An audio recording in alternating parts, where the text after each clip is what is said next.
எத்தனை பேர் இருக்காங்கங்க இந்த மாதிரி நடிக்கிறதுக்கு? இப்ப எல்லாரும் சொன்னாங்க அப்படி பார்க்கும்போது ஒரு ஹீரோயிக்கா இருந்தது, ஏன் ஹீரோயினா இருக்கக்கூடாதா?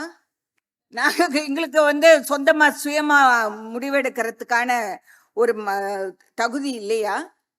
ஆக்சுவலி ஒரு வீட்டில் பார்த்தீங்கன்னா ஏதாவது ஒரு இக்கெட்ல மாட்டிக்கிட்டாங்கன்னாக்கா இந்த ஹஸ்பண்ட்ஸ் எல்லாம் இல்லை, நான் வீட்டில் கேட்டு சொல்றேன் அப்படின்னு எஸ்கேப் ஆயிடுவாங்க.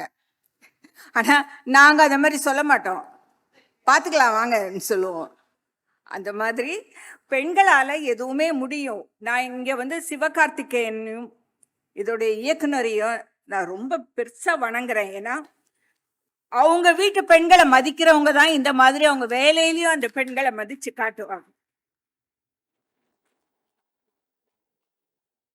நீங்களாம் வயசுல ரொம்ப சின்னவங்க, ஆனா உங்களுக்கு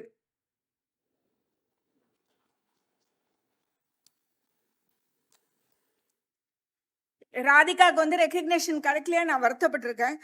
இது ஒரு பெரிய ரெகக்னேஷன் அவங்களுடைய டேலண்ட்க்கு.